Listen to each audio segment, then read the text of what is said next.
욥기 41장 1절부터 34절까지 말씀 교독하겠습니다. 내가 낚시로 리워 야단을 끌어낼 수 있겠느냐? 노끈으로 그 혀를 맬 수 있겠느냐?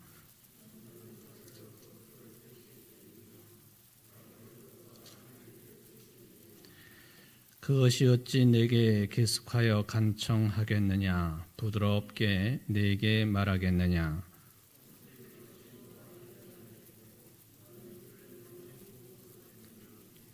내가 어찌 그것을 새를 가지고 놀듯 하겠으며 내 여종들을 위하여 그것을 메어 두겠느냐?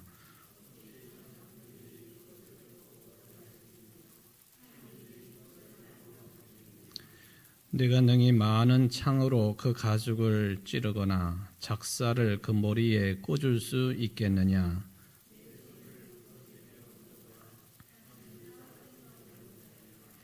참으로 잡으려는 그의 희망은 헛된 것이니라. 그것의 모습을 보기만 해도 그는 기가 꺾이리라.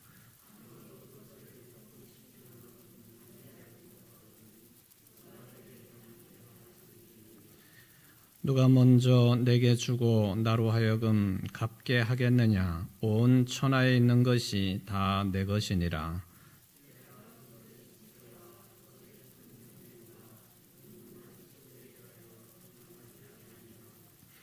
누가 그것의 겉 가죽을 벗기겠으며 그것에게 겹 재갈을 물릴 수 있겠느냐?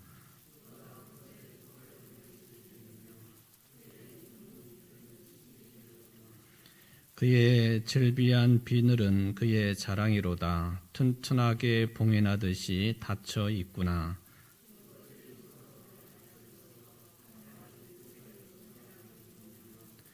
서로 이어져 붙었으니 능히 나눌 수도 없구나.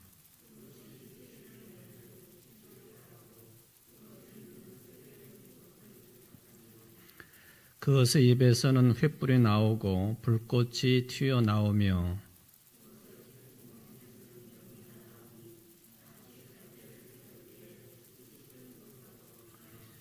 그의 입김은 숯불을 지피며 그의 입은 불길을 뿜는구나.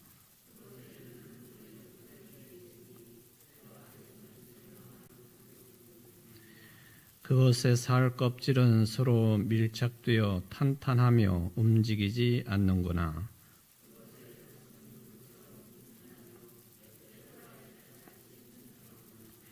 그것이 일어나면 용사라도 두려워하며 달아나리라.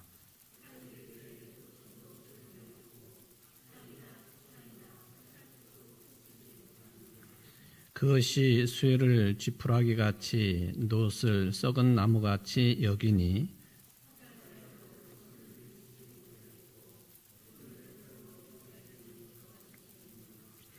그것은 몽둥이도 지푸라기같이 여기고 창이 날아오는 소리를 우습게 여기며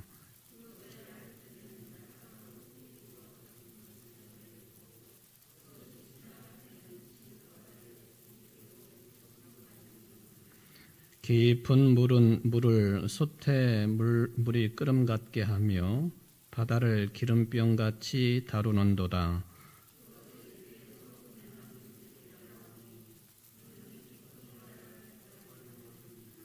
세상에는 그것과 비할 것이 없으니 그것은 두려움이 없는 것으로 지음 받았구나.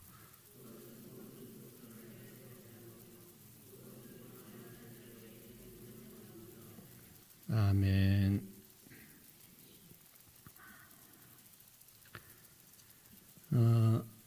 우리가 욥기 41장 오늘 이제 두 번째 전체를 교독을 해 보았습니다.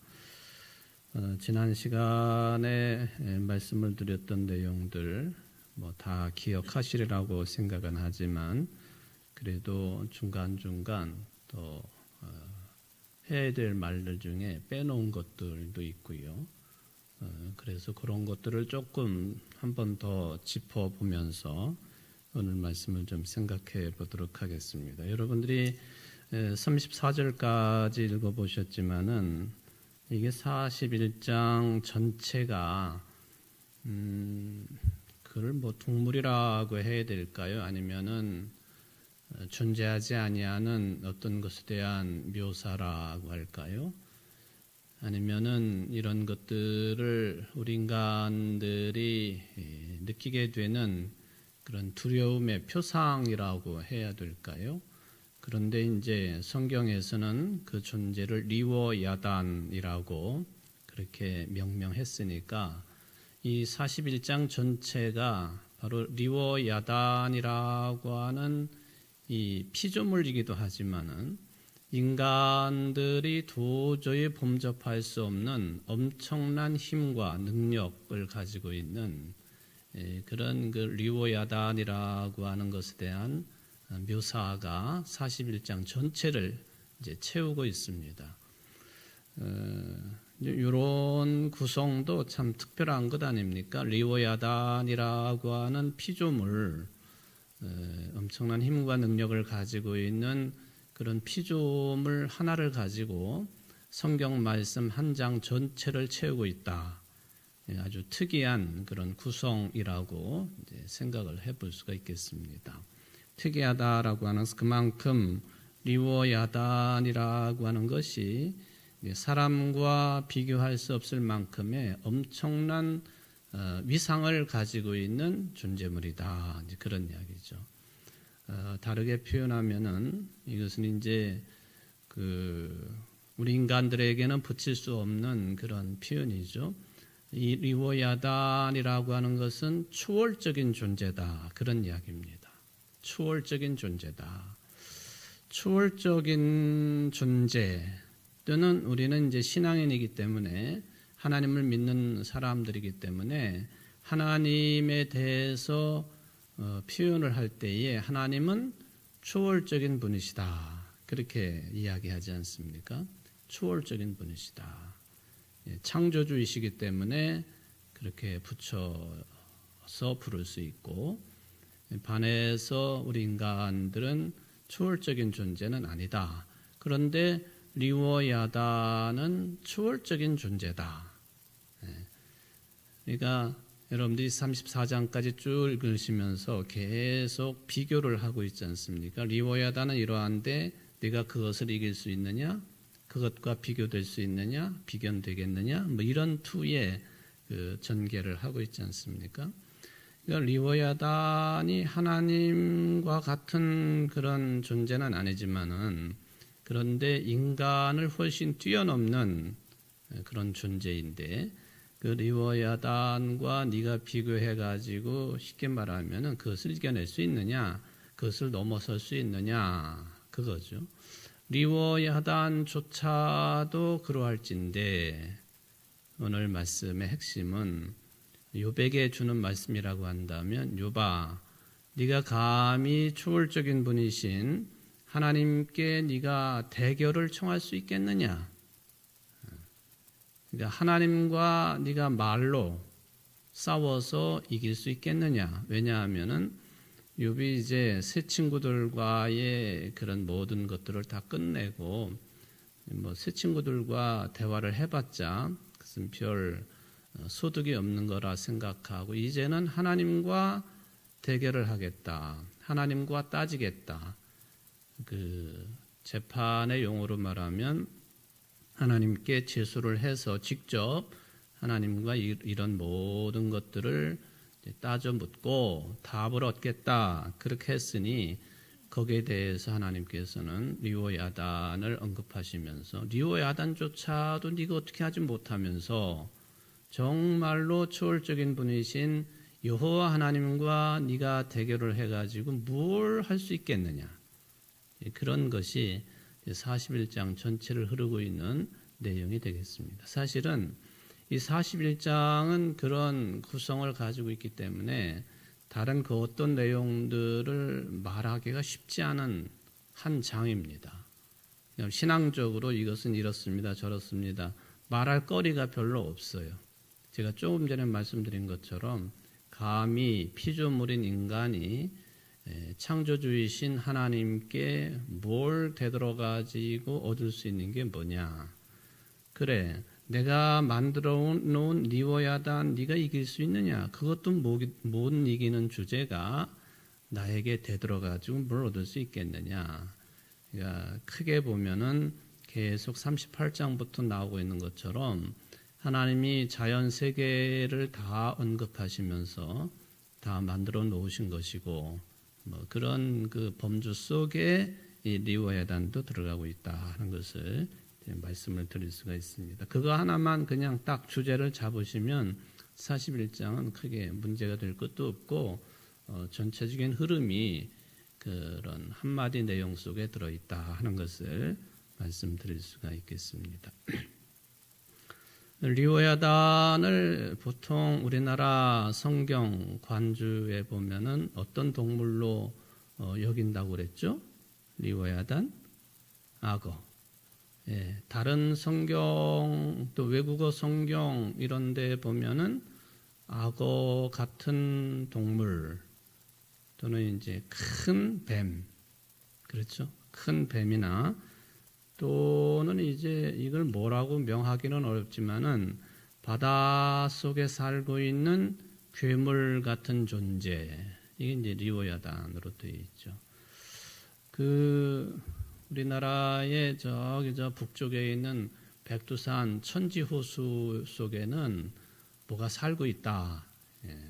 물고기가 살고 있는 것은 뭐 당연하겠지만은 물고기 말고 사람이 어찌할 수 없는 거대한 그 생물체가 그 백두산 천지 속에는 살고 있다.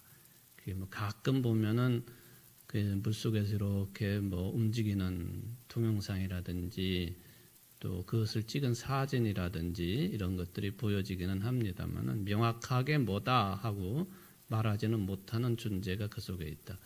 거기 이면에는 뭐가 있느냐 하면은 두려움이 있는 거예요. 우리 인간들이 가지고 있는 두려움. 우리 인간들이 어찌할 수 없는 존재, 힘, 능력. 예, 그것이 이제 바탕이 돼가지고 백두산 천지라고 하는 아주 영험한 장소에 민족의 뭐 이북에서는 성산이라고 그렇게 부르니까요. 우리 그 한반도에서는 가장 높은 산, 그 꼭대기에 고여 있는 푸르디푸른 그 물 호수, 뭐 이것을 생각해 보면은 그 속에는 대단한 무엇가 살고 있다. 그런 생각들이 이제 우리를 사로잡고 있는 것이죠. 그런 것들이 자꾸만 물결이 이상하게 치거나 하면은 저게 뭐가 움직이고 있구나 그렇게 생각하고 뭐 만들어냈다 그런 개념보다는 그런 우리 인간들이 가지고 있는 가장 기본적인 두려움이 그런 현상 속에는 이제 깔려 있다 그런 거죠. 영국에도 가보면은 네스호라고 하는 그 호수가 있는데 거기에는 더 유명하죠. 거기에도 엄청난 뭐 동물인지 뭔지 이런 존재가 물속을 헤엄치고 다닌다. 뭐 그 사람들이 찍은 사진이나 뭐 설명하는 그런 내용들을 살펴보면은 공룡 시대의 공룡과 같은 그런 것이 네스호에 살고 있다. 뭐 그렇게 이제 해석이라고 그럴까요? 그렇게 되어지는 그런 이야기들이 수없이 많아요. 근데 실제적으로 그것이 뭐 잡혔다든지 또는 온몸 전체가 드러났다든지 그게 목격이 된 것은 아니에요. 그럼에도 불구하고 이제 영국 북쪽은 보통 뭐라고 부르느냐 하면 하일랜드라고 그러거든요. 하일랜드. 하이, 높다. 높은 땅이다. 근데 지대가 높아서 그런 개념보다도 그쪽 지역은 영국 사람들이 기독교적인 신앙관이 아닌 옛날부터 전통적으로 내려온 그런 신앙관에 따르면 거기는 하일랜드예요. 그러니까 뭔가 이렇게 높게 평가할 만한 지대적으로도 그렇지만 위상으로도 위치로도 그렇지만은 하여튼 영적인 그런 기운이 강한 땅, 뭐 이제 이렇게 이야기하지 않습니까? 영국의 하일랜드라고 하는 영국의 스코틀랜드 윗지방에 가보면은 그런 지역이 있는데 다 그것이 다 연결이 되는 관점이다. 저는 그렇게 이제 생각을 해봅니다. 근데 이제 악어라고 한다면 악어라고 하는 이 생명체는 우리가 지금도 많이 접할 수 있는 그런 동물 아닙니까? 여기 41장에 중간중간 나타난 표현들을 보면 이건 분명히 악어라고 해도 틀림이 없구나 하는 것을 생각해 볼 수도 있겠습니다. 그런데 꼭 악어라고 보기는 어렵다. 악어라고 생각할 수도 있다. 큰 뱀이나 바다 괴물로 여겨진다. 그런 정도로 끝내는 것이죠. 근데 이제 실제적으로 한 동물을 가지고 거기에 매달려 가지고는 이 41장 전체는 그런 동물에 관한 묘사다. 그걸 넘어서야 되는 거죠. 제가 처음에 말씀드린 것처럼 이 초월적인 어떤 존재에 대한 묘사라. 그리고 그 초월성이라고 하는 것은 하나님께만 적용이 되는 것인데 우리 인간들이 받아들이고 이해하기 쉽도록 하기 위하여 먼저 대놓고 하나님의 초월성을 말하기에는 그건 우리가 받아들일 수 없는 것 아닙니까? 그러니까 사람들이 눈으로 볼 수 있고 만날 수 있고 체험할 수 있는 그리고 그런 강한 힘을 가지고 있는 것들에 의해서 사람들은 대단한 피해를 입게 되어 있는데 그런 힘 또 이런 능력 이런 것을 가지고 있는 존재를 먼저 앞세워서 설명을 하면서 그런 초월적인 힘과 그걸 넘어서서 움직이시는 하나님의 초월성 이걸 이제 깨닫게 하려고 하는 그런 그 글의 구성이 이제 41장이다. 여러분 악어를 잘 아시죠? 악어. 우리나라에는 악어가 살고 있나요? 악어를 집에서 이렇게 애완동물처럼 키우고 있는 집이 요즘에는 있을 것 같아요. 악어, 조그만 악어들. 근데 악어는 이게 아마존이나 뭐 이런 데서 자라난 악어들 또 미국 뭐 플로리다주나 이런 데서 자라난 악어들을 보면요. 또 나일강의 악어도 마찬가지고요. 그 크기가 엄청나지요. 7m, 8m, 10m 가까운 그런 길이를 가지고 있단 말이죠. 그 무게도 엄청나고 둘레도 엄청나고 그러니까 심지어는 이 악어는 자칫 잘못하면 사람들이 호수 주변을 잘못 거닐다가는 그 악어에게 그냥 잡혀 먹히는 거죠. 악어 여러분들 먹이를 먹는 모습을 TV 동영상을 통해서 보실 수 있죠. 악어는 어떻게 그 먹이를 잡죠? 일단 딱 물면 놓지를 않죠. 한번 딱 물면 우리 이제 좀 속된 말로 아가리 힘이 이게 아구 힘이 너무 강하기 때문에 그리고 강력한 이빨을 가지고 있어가지고 한번 물면은 절대 놓질 않습니다. 놓친다고 하는 것이 실수로 아니면은 설 물었다든지 그렇다면은 뭐 놓칠 수 있지만 그래도 도망을 친다 해도 악어 이빨에 한번 물렸다 그러면 그 물린 동물들은 살아날 수가 없어요. 그 다리를 보통 물게 되어 있는데 다리 하나가 뭐 거의 절단나다시피 했는데 무슨 먹이 활동을 할 수 있으며 또 초식동물 같은 경우에는 어떻게 그 육식동물을 피해 다닐 수 있으며 육식동물이라 할지라도 그것이 다른 초식동물들을 잡아먹어야 되는데 다리 하나가 그래가지고는 절대로 그것은 불가능한 일이죠. 그러니까 악어에게 한번 물렸다. 겨우 살아났다 할지라도 생존을 보장받지 못합니다. 악어는 그렇게 강력한 이빨과 턱 힘을 가지고 상대방을 제압을 하죠. 그 다음에 2차 어떻게 하느냐 하면은 물로 끌고 들어가잖아요. 지가 살고 있는 물로 일단 끌고 들어가는 거예요. 왜? 그거를 자기 방식대로 먹어야 되니까. 악어는 자기가 먹잇감이라고 생각하는 물으면 물로 끌고 들어가가지고 어떻게 하느냐. 그냥 물속에서 계속 회전을 하잖아요. 잘 아시죠? 회전을 해가지고 그 먹이를 자기가 먹을 만큼 끊어내는 거예요. 회전을 계속 하면서 그리고는 그걸 씹느냐, 씹지도 않아요. 그냥 턱턱턱 해가지고 꿀떡 삼키는 거죠. 동물의 왕국이나 뭐 이런 거, 전 어려서 이 동물의 왕국을 볼 때에 아프리카의 추원지대, 그 한가운데 흐르고 있는 강, 뭐 이런 게 이제 지금도 훤하게 기억이 나는데요. 그 추원을 살고 있는 누라고 하는, 뭐 이게 뭐라고 표현을 해야 될까요? 그게 뭐 사슴도 아니고요. 하여튼 떼를 지어가지고 풀밭을 찾아다니는 누떼가 있어요. 누떼. 한꺼번에 뭐 수십만 마리가 한꺼번에 이동을 하는데, 그 누떼는 이쪽에 있다가 이 강을 넘어가지고 저쪽으로 반드시 가요. 때가 되면은. 제가 어려서는 저런 바보 같은 누가 어디 있나?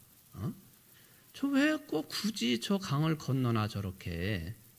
그렇게 안타까운 마음을 가지고 동물의 왕국을 본 적이 많아요. 그런데도 누떼는 이제 앞서서 가는 누떼가 그 강을 어떻게 건너가면은 뒤에 따라가지고 계속해서 그 강물을 건너가죠. 뛰어내려가가지고 강물을 건너갑니다. 그러면 악어들이 거기 바글바글 기다리고 있죠. 누떼의 숫자가 엄청나니까 그 중에 뭐 일부만 잡혀 먹어도 뭐 별 그 수에 그 영향을 끼치는 건 아닌데, 악어떼들은 완전히 진수성찬이 거기 벌어지는 거 아닙니까?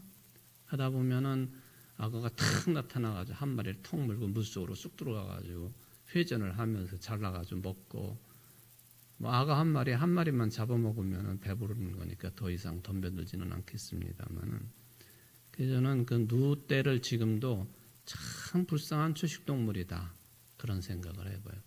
근데 지금도 이건 뭐 50년 전, 거의 60년 전부터 봤던 그런 장면인데, 지금도 누떼는 엄청나요, 숫자가. 그렇게 잡혀 먹어도 뭐 자연의 섭리니까요. 태국 같은 데 가보면은 이 악어를 가지고 악어를 조련하는 조련사들이 많은 관광객들이 보는 가운데에서 쇼를 하지 않습니까? 악어가 입을 딱 벌리고 있으면 그 속에다가 뭐를 집어넣어요? 조련사 머리통을 집어넣는단 말이죠. 그러다가 뭐 잘못되는 경우도 있지만은 조마조마하면서 보잖아요. 그래서 그걸 어떻게 저렇게 마술을 부리는 것도 아니고 악어를 체면을 걸어가지고 꼼짝 못하게 하는 것인지, 뭐 이 같은 엄청난 훈련을 통해서 악어를 그렇게 이용해가지고 쇼를 하고 돈을 버는 경우도 있죠. 어떤 동영상을 보니까요, 악어에 밥을 주는 그런 조련사가 있는데, 이 그 조그만 뭐 악어 우리 같은 그런 곳이죠. 바깥에서 사람들이 이제 구경을 할 수 있는 곳인데, 여성이 조련사인데 이 악어가 갑자기 여성을 물었어요. 물어가지고 뭐 그대로 두면은 그거 뭐 영락 없이 죽는 것 아닙니까? 근데 이제 주변에 있던 남성 조련사들이 그 뛰어 들어가가지고 악어를 찍어 눌러가지고 겨우 이제 탈출시키는 그런 장면도 보게 되는데, 어쨌든 이 악어라고 하는 것은 어떻게 보면 생긴 것도 그렇고요, 그 힘이나 능력이나 이런 것도 보면은 아주 끔찍한 동물이죠. 끔찍한 동물이에요. 한참 전에 어디서 갔는지 모르지만은 태국을 갔을 때에, 태국인가 어딜 갔을 때에 그 악어 뭐 꼬치구이라고 해가지고 이렇게 불에 구워가지고 이렇게 꼬치처럼 만들어서 뭐 이거 악어고기라고, 저는 도저히 그것을, 악어라고 하는 동물에 대한 선입견도 있고요, 사람들은 맛있다고 달들 먹더만은 저는 도저히 그거 못 먹겠더라고요. 이상한 냄새도 나는 것 같고 일단은. 그래서 안 먹었습니다, 저는. 악어 꼬치구이. 근데 악어는 저는 개인적으로 참 끔찍한 동물이다, 그런 생각이 들어요. 무섭고. 여기 이제 리워야단이 악어라고 할 때에는 그냥 뭐 한 10m 가까운 길이를 가지고 있는 악어 정도만 해도 우리 인간들은 도저히 자연 현상 속에, 자연 환경 속에서는 그것을 당해낼 힘이 없는 거예요. 용이라고 하는 상상의 동물, 용이라고 하는 동물, 그것도 결국에는 우리 인간들이 꼼짝할 수 없는 대단한 힘을 가지고 있는 존재, 거기에 나아가 하늘까지 날 수 있는 그런 능력이 있다고 하니까 그 용이라고 하는 것은 동양권에서도 그 아주 그 상상의 동물이지만은 그 높은 지위를 상징하고 있는 그런 동물이죠. 근데 서양권에서는 용이라고 하는 것은 이제 악을 상징하지 않습니까? 악. 예. 서양에서 용은 항상 나쁜 그 영역에서 동원되어지는 그런 상상 속의 동물. 언제도 한번 말씀을 드렸지만은 그 이탈리아에 가보면은 그 루체른이라고 하는 그런 아름다운 도시가 있지 않습니까? 루체른에 가보면 호수를 가로지르는 나무 다리가 있어요. 그 지붕이 쭉 이어져 있는 나무 다리. 지난번에 루체른 가보신 분들 비 오는 날이라서 좀 그랬긴 했지만은 이 루체른은 우리 종교개혁가 중에 한 분, 쭈리히에서 활동을 했던 이 쯔빙글리가 그분이 이제 군대 군목으로도 활동을 했던 분인데 루체른 전투에서 사망을 하지요. 사망을 해가지고 그 시신을 그 돼지 사체하고 같이 섞어가지고 불태워버립니다. 유대인들에게서 돼지라고 하는 제일 아주 저주하는 그런 동물 중에 하나인데 돼지 사체와 함께 섞어가지고 불태워버려 화형을 당해 죽은 그곳이 곧 그 전투가 벌어졌던 곳이 루체른입니다. 이 루체른에서 배를 타고 조금 어디를 가게 되면은 유명한 산이 하나 있는데 그 산 이름이 뭐냐면 필라투스라고 하는 산이 있어요. 필라투스 산을 이렇게 이제 그 경사 높은 데를 이렇게 뭐 기차 같은 걸 타고 올라가 보면은 거의 꼭대기쯤에 동굴이 길게 형성이 되어 있는 동굴을 보게 되어 있습니다. 그 동굴은 뭐가 살던 곳이냐 하면은 용이 살던 곳이라고 그래요. 용, 드래곤, 용이 살던 곳. 근데 그 산 이름이 뭐냐? 용은 성서에서 또 서양권에서는 악마라고 칭해지는 것 아닙니까? 근데 그 산 이름이 필라투스예요. 필라투스. 예수님을 십자가 죽음에 내놓은 인물이 당시의 유대 지방의 총독인 빌라도 아닙니까? 빌라도. 필라투스가 빌라도와 같은 이름이거든요. 그 산 이름이 빌라도 산이에요. 빌라도 산에 용 동굴이 있는 거예요. 그러니까 악한 짓을 한 사람, 용, 뭐 이것은 이제 하나로 묶어가지고 이렇게 이름을 짓고 그런 형상을 가지고 있다. 상상의 동물 용, 우리 인간들이 어떻게 할 수 없는 그런 존재 아닙니까?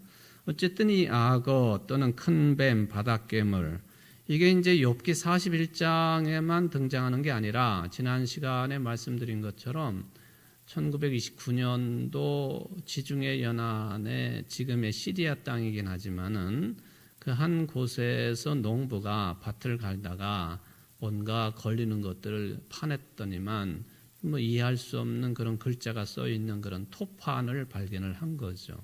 나중에 이제 학자들이 그것을 확인을 해보니까 이게 엄청난 내용이 담겨 있는 고대 유물이었습니다. 고대 유물. 그걸 무슨 문서라고 제가 말씀을 드렸죠? 기억나시나요? 지난 시간 말씀드린 내용인데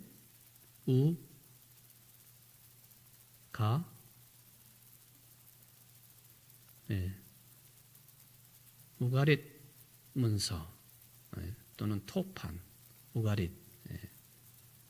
지금 이제 이스라엘이 지중해 연안에 이렇게 반달 모양으로 자리를 하고 있지 않습니까? 그 위쪽이 시리아 땅이에요. 시리아 또는 레바논, 시리아 그렇게 되어 있는데 그 해안변에서 이게 발견이 된 거예요. 우가릿 문서라고 하는 1929년도에 이게 이제 발굴이 됐는데 그 역사는 어떤 성경의 어떤 시대하고 맞물려 있느냐 하면은 우가릿 문서 또는 우가릿 시대는 출애굽 시대하고 맞물려 있다. 지난 시간에 말씀드렸던 내용이죠. 출애굽이 언제 일어났느냐? 13세기 1250년 기원전 1250년경 그러니까 13세기경에 출애굽이 일어났는데 이 우가릿 그 문화는 14세기경에 완전히 이제 무너졌다.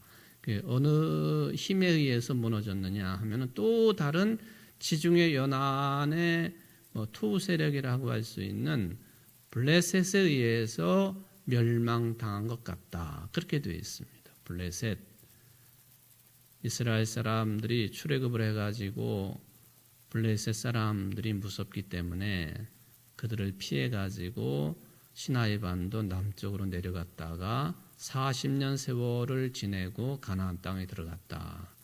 블레셋과 대결을 했다가는 강한 힘을 가지고 있었기 때문에 다 혼비박산해서 다시 애굽으로 돌아갈 가능성이 있으니까 하나님께서 블레셋을 피해서 위치로 내려가 가지고 가나안 땅에 들어가 계셨다.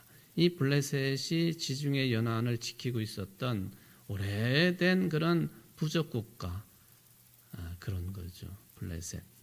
블레셋이 지금의 뭐하고 관련 있는 명칭이라고 그랬죠? 팔레스타인. 그러니까 유대민족하고 히브리 민족하고 팔레스타인은 오래전부터 철천지 왼수처럼 지내던 사이예요. 이거는 하나님밖에는 해결할 분이 계시지 않죠. 전쟁으로 해결될까? 해결되지 않습니다. 그 다음에 또 전쟁이 일어나게 돼 있고 계속해서 우가릿 문화가 14세기경에 이제 멸망을 했다 하는 것을 말씀을 드립니다. 자, 저는 옛날 어렸을 때부터 그런 생각을 했습니다. 이 누가 다야 반지를 끼고 있고 금반지를 끼고 있고 귀걸이를 하고 있고 엄청난 금은 보화를 가지고 있다. 그게 이제 오랜 세월 동안 이어지고 해서 계속 착용을 할 수 있고 그러기는 하지만 많은 사람들이 그것을 잃어버려요. 전쟁 때문에 잃어버리기도 하고 실수로 잃어버리기도 하고 이래저래 또 지형의 변화, 대지각의 변화 때문에 지진이 일어나가지고 서로 충돌을 하고 어마어마한 사람들이 죽고 집이 무너지고 모든 것이 다 사라지고 그게 다 어디로 갔는가? 어디로 갔겠습니까, 여러분? 하늘로 날아갔겠어요? 다 어디로 가죠? 땅 속에 다 들어가 있는 거예요. 그죠? 그래서 땅을 파면은 별게 다 나오게 되는 거예요, 사실은.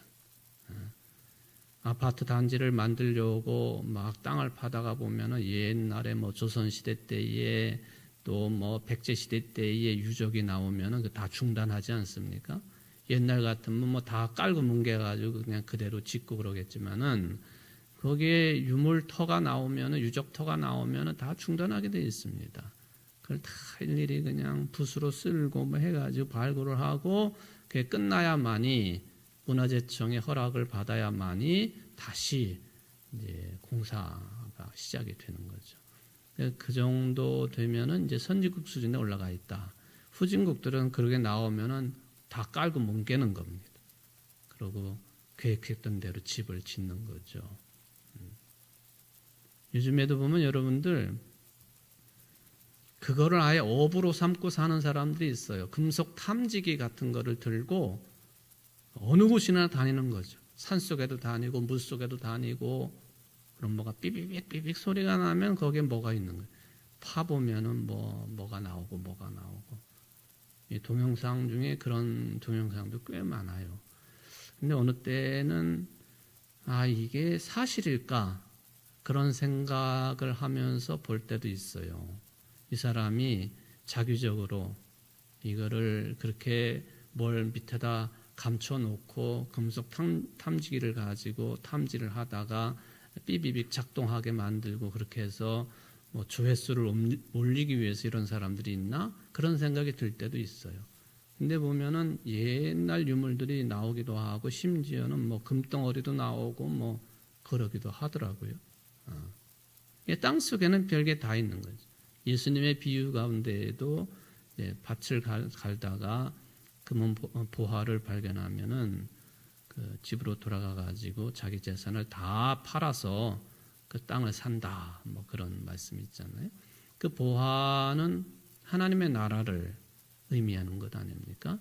하나님의 나라를 발견한 사람은 주저할 것 없이 하나님의 나라를 자기의 삶의 근간으로 삼아야 된다. 눈치 볼 것도 없고 그리고 뭘 잴 것도 없고 그래야 된다. 이것을 말씀하시기 위해서 땅속에 묻힌 보화 이야기를 하시는 거죠.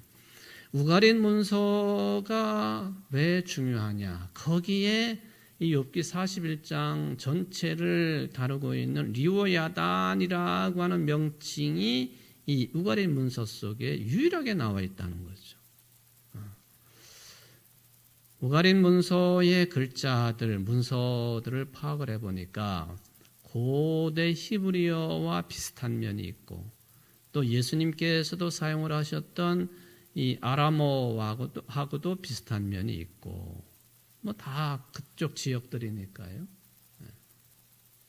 그런 비슷한 면들이 있다. 그런데 이 우가린 문서를 보면서 이것을 중요하게 생각하는 것 중에 아주 하나는 뭐냐 하면은 가나안 땅의 신화가 담겨 있다는 거예요.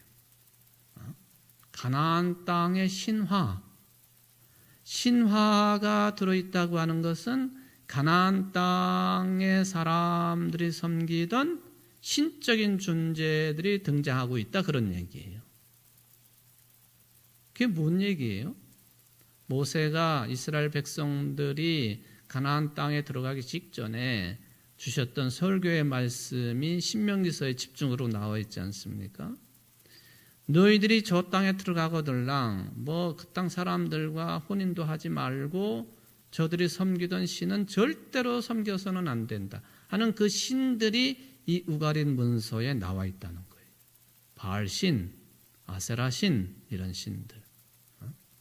그러니까 이 우가린 문서는 고대의 어떤 문헌으로서의 그런 가치를 가지고 있다. 그것으로 끝나는 게 아니라 구약 성경에 나와 있는 소위 말하면 이스라엘 사람들이 정복하기 이전에 가나안 땅의 삶에 대해서 자세하게 기록으로 남겨놓은 문서가 우가린 문서라 하는 거예요. 그래서 이 우가린 문서에 대해서 그렇게 이제 제가 길게 이제 설명을 드리는 것이다. 9개의 바알 신상, 또 이게 이제 우가린 문건 그 토판이 발견된 그 주변을 막 발굴을 해보니까 별게 다 나온 거예요.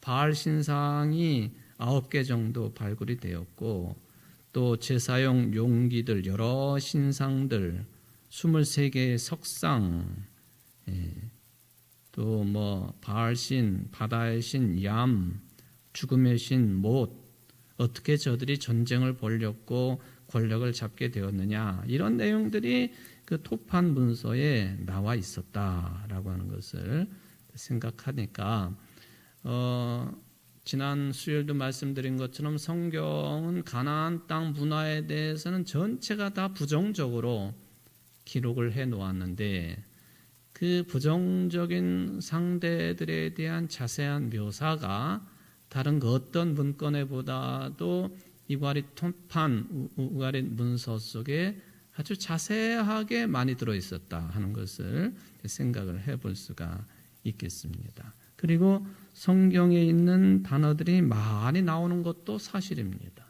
이과리 문서에 이렇게 중요성을 가지고 있다 하는 것을 생각을 해볼 수가 있습니다. 자, 41장 이게 이제 우리가 오늘도 이런 이야기를 하다가 다 진행이 되겠습니다만은 리워야단이라고 하는 존재가 초월적인 존재고 이런 존재도 하나님이 만들어 놓으신 것이니까 하나님은 초월적인 분이신데 네가 까불어서는 안 된다 하는 그것을 말씀하기 위한 그런 도구로 이제 여러분들이 받아들이시면 되겠습니다. 자, 41장. 여기 이제 우리가 34절까지 읽었는데요. 구분을 해보면은 41장 1절부터 8절까지가 좀 특이한 현상인데, 그 원래 히브리어 성경에서는 41장 8절까지가 어디에 포함되어 있느냐 하면 40장에 포함되어 있습니다. 그런데 우리가 읽고 있는 이 성경에는 이 1절부터 8절까지가 41장에 포함이 되어 있는 거예요.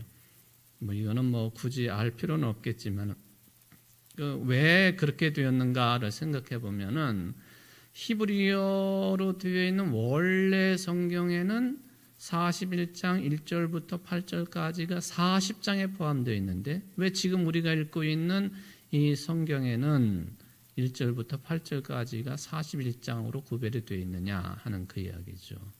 그것은 우리가 가지고 있는 이 성경의 그 원래 원본이 뭐기 때문에 그러냐 하면은 소위 말하면은 셉투아진트 70인역을 가지고 번역한 것을 근간으로 해서 이렇게 파생되어 나온 번역본 성경이기 때문에 41장 1절부터 8절까지가 40장에 들어있지 않고 41장으로 시작되는 것이다 하는 그런 이야기죠. 이 셉투아진트라고 불리우는 70인역, 지금의 이집트의 제2의 도시라고 하는 알렉산드리아라고 하는 도시가 있는데 내년 1월 달에 노예가 찾아가는 성지순례의 도시 중에 하나가 이 알렉산드리아입니다. 알렉산드리아. 너무나도 유명하다고 그럴까요? 우리 기독교 역사에 있어서도 굉장히 중요한 장소가 알렉산드리아인데 지중해 연안에 있는 큰 도시죠. 성서 구약시대 때만 해도 이 알렉산드리아는 전 세계에서 가장 큰 규모의 그 도서관이 있었던 도시예요. 도서관. 지적인 활동이 왕성했다 하는 것이죠. 초대교회의 그 성부, 성자, 성령에 관한 논쟁이 벌어질 때에 두 분의 위대한 학자 이름이 등장을 하는데 두 분 다 어디를 배경으로 활동을 했던 학자냐 하면 바로 이 알렉산드리아를 중심으로 활동했던 학자들입니다. 구체적인 건 제가 말씀을 안 드리겠습니다만, 그러니까 이 알렉산드리아에 유대인들이 많이 몰려 살았던 거예요. 그런데 이 사람들이 고대 히브리어를 잘 몰라요. 그러니까 고대 히브리어로 된 성경을 뭘로 번역을 하느냐 하면 히라버, 그리스 말로 번역을 합니다. 그거를 뭐라고 부르느냐 하면 70인역, 셉투아진트라. 70명의 사람들을 데려다가 유대 땅에서 데려다가 70인 동안 번역을 했다 해가지고 70인역이라 그렇게 부르죠. 숫자상의 차이는 있기는 합니다만은 가장 오래된 히라보 구약 성경 이게 70인역인데 70인역을 기초로 해서 번역을 하다가 보면 욥기 41장 1절부터 8절까지 34절까지인데 1절부터 8절까지는 원래 히브리어 성경에는 40장에 포함되어 있던 내용들이다. 요거는 이제 말씀을 드리도록 하지요. 자, 욥기는 전체적으로 고난에 대한 문제를 다루고 있지 않습니까? 우리 인생의 고난과 재앙을 어떻게 받아들여야 되는가 하는 것을 다룹니다. 제가 지난번에도 말씀을 드렸지만은 세 가지 관점에서 이 고난에 대해서 접근을 했다라는 말씀을 드렸는데 오늘 제목만 좀 말씀을 드리죠. 첫 번째 입장, 고난과 재앙에 대한 책임을 전적으로 하나님께 돌리는 그런 입장 있습니다, 분명히. 두 번째, 욥의 친구들의 입장이 있다 하는 것이죠. 세 번째, 친구들과 논쟁을 벌이고 있는 욥의 입장이 있다. 마지막 네 번째는 뭐냐 하면은 같은 욥이지만은 친구들과 고난에 대해서 논쟁을 벌이고 있는 욥 말고 같은 욥이지만은 하나님을 만나고 하나님을 체험한 뒤에 욥의 입장, 이렇게 네 가지로 구분이 되고 있다 하는 것을 오늘은 마지막으로 말씀을 드립니다. 어떤 입장이라고요? 네 번째. 첫 번째가 뭐라고요? 모든 책임을 하나님께 돌리는 입장이 있어요. 두 번째는 고난에 대해서 친구들이 가지고 있는 입장. 이것은 전통적인 유대교의 지혜 신앙의 입장이죠. 세 번째는 친구들의 대항을 하고 있는 욥의 입장. 네 번째는 같은 욥이지만은 하나님을 만나고 하나님을 체험하고 하나님의 뜻을 전적으로 받아들이고 난 뒤에 욥의 입장. 그렇죠? 우리가 취할 수 있다고 한다면 어떤 입장이 되어야 돼요? 네 번째 입장이 되어야 되는 거예요. 그냥 내 생각대로 막 떠드는 것이 아니라 하나님을 만난 다음에 말하는 것이냐? 정말로 하나님에 대한 깊은 믿음을 가지고 신뢰감을 가지고 말하는 것이냐, 생각하는 것이냐, 행동하는 것이냐. 우리는 거기까지 가야 된다 하는 것이죠. 이제 욥이 41장에 리오야단 얘기 끝나면 42장 가면은 욥이 회개를 하잖아요. 42장이 이제 마지막 결론이기도 하고 해답이기도 합니다. 이 고난에 대한 문제뿐만 아니라 우리 인생 삶의 전반적으로 우리들이 무슨 생각을 품든지 어떤 이야기를 하든지 어떻게 삶을 이어가든지 간에 하나님을 만나고 체험한 다음에 내용이 되어야 된다.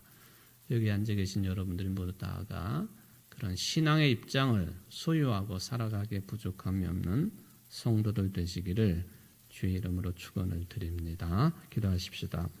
고마우신 하나님 아버지, 오늘 욥기 41장 두 번째로 저희들이 교독을 해보았습니다. 리워야단이라고 하는 우리가 눈으로 볼 수 있는 가장 힘이 세고 능력이 있는 초월적인 피조물에 대한 이야기로 가득 차 있습니다. 쓸데없이 이런 이야기가 여기 기록되어 있는가 생각할 수도 있지만은 이런 초월적인 존재마저도 우리 인간들이 어떻게 할 수 없는 것인데 이 리워야단마저도 만들어 놓으신 하나님께 대해서야 그 초월적인 근원인 하나님에 대해서 우리가 어떻게 할 수가 있겠습니까? 교만하지 않게 하시고 또 겸손하게 하시고 오히려 하나님께 대한 깊은 믿음을 가지고 우리가 만날 수 있는 모든 고난의 문제, 불행의 문제 이런 것들을 해석해내고 깊은 믿음을 가지고 그리스도와 함께 주님과 함께 승리의 삶을 다짐할 수 있는 우리 모두가 될 수 있도록 믿음의 크나큰 은총을 허락하여 주옵소서. 오늘 이 저녁 시간에도 수요예배를 맞이해 나온 모든 성도들이 이런 믿음을 갖게 하옵소서. 하나님을 만나게 하시고 하나님을 만난 사람들의 삶의 태도가 생각의 깊이가 어떻게 달라져야 되는지를 세상 사람들에게 드러내기에 부족함이 없는 살아있는 믿음의 사람들, 성도들이 다 될 수 있도록 축복하여 주옵소서. 예수님의 이름으로 간절히 기도합나이다. 아멘.